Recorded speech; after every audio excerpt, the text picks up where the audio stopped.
Today we're going to be talking about resveratrol. So what is resveratrol? Well, resveratrol is most commonly known for being that special little compound in red wine that causes so much healthy benefits. It's most commonly referred to as an antioxidant. Resveratrol has a number of beneficial effects on our health.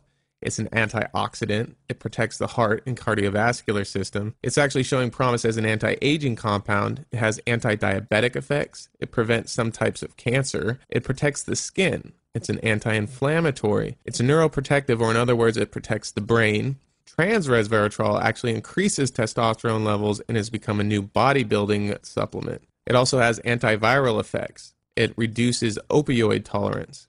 Starting to elaborate on those points, as an antioxidant, your body needs oxygen for your metabolism, but one of the natural byproducts is going to be free radicals. Free radicals can attack your tissue, they can attack your DNA. As we age, more and more DNA damage happens. Your DNA can't replicate itself as well, and there are errors, and these errors manifest themselves as aging, wrinkles. You aren't able to have the same energy, strength. Certain things start shutting down.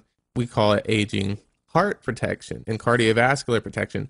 So it increases nitric oxide production. This is a gas that increases the size of your blood vessels. So why is that good? One, it drops your blood pressure. Two, it increases your circulation. It increases the amount of nutrients that get to your body. So this is extremely helpful. In addition to this, resveratrol actually prevents against platelet aggregation. This causes clots. What's wrong with clots? Well, those clots get dislodged and then they can reach the heart and cause a heart attack, or reach the brain and cause a stroke. So we're actually decreasing that with resveratrol.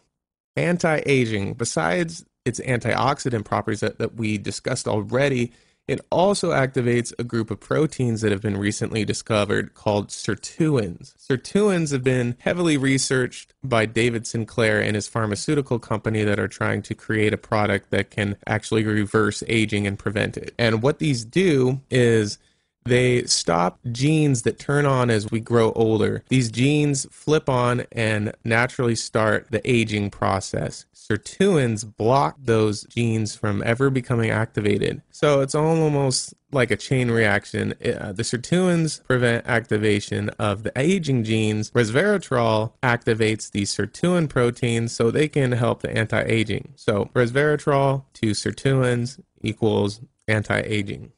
Cancer. Let's take a look at that.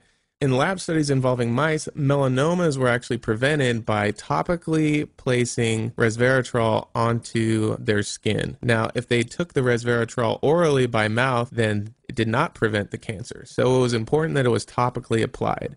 I'm not sure if stomach acid or certain digestive enzymes broke up its active ability to fight cancer, or if it just needed to be in high concentrations in direct contact with the cancer cells themselves. This actually further demonstrated itself with a study with lung cancer. Resveratrol was injected into the peritoneum or body cavity of mice, and that actually prevented lung cancer. However, as in the other study, if it was taken orally, then it did not prevent the lung cancer. Okay, so it's also anti-diabetic. Resveratrol has actually been shown to decrease your blood sugar levels, especially after a meal. In addition to that, it also decreases symptoms that are very common to diabetics, such as polydipsia, which is the feeling of excessive thirst, always thirsty, or polyphagia, which is excessive hunger, always hungry. It also decreases loss of body weight, and it's body weight caused by muscle wasting. Diabetics typically, because of the way that the disease or condition works, your body starts stripping down your muscle in your legs, your arms, and you actually increase your gut size from fat. So this will actually decrease your body's inclination to do this as a diabetic.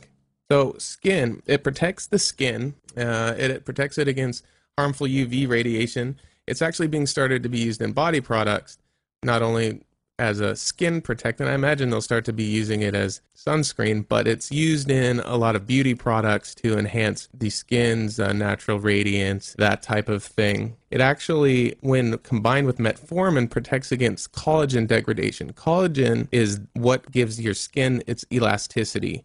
When you pull on your skin and it goes back to where it was, that's because of the collagen in it. And as you age, the ability to produce collagen decreases and results in droopiness and sagging we call wrinkles. Moving on, it's neuroprotective, or it protects the brain, and as we were talking about before, it reduces beta amyloid plaques. These are the little compounds that accumulate within the brain that are known to cause Alzheimer's disease. So, taking resveratrol will actually decrease beta amyloid plaque formation and therefore protect against Alzheimer's disease and against memory impairment, those types of neurological conditions. Testosterone. It will increase testosterone. Trans resveratrol has been shown to increase testosterone. It is being marketed as a sports supplement now, a bodybuilding supplement to help gain mass, muscle mass.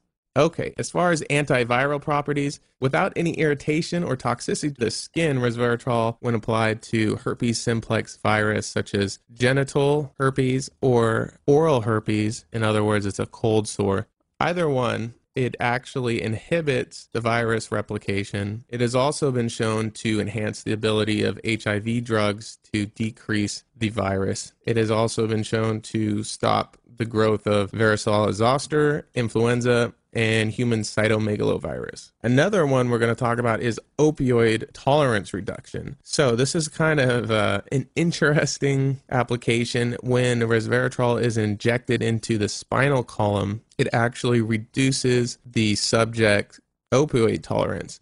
Opioids are heroin, morphine, things that latch onto the opioid receptors in our brains and give us the pleasure through dopamine release. Well, after a prolonged exposure to these drugs, tolerance builds up and withdrawal symptoms are extremely painful and hard to deal with. Injecting the spinal column with resveratrol apparently will decrease this opioid tolerance.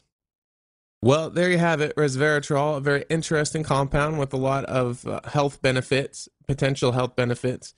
A lot of the times these compounds do get hyped up more than their actual benefits, and results always vary with individuals. So make sure you keep that in mind and you talk to your doctor about supplementing with it. Check out the article below for more information, then also dosing amounts that you need to take. The specific amount needs to be taken for you to see the health benefits. The amount in red wine, sadly, isn't enough. So check out that article below and make sure you stay tuned for more videos. Please subscribe, like the video if you thought it was helpful, and we'll see you around.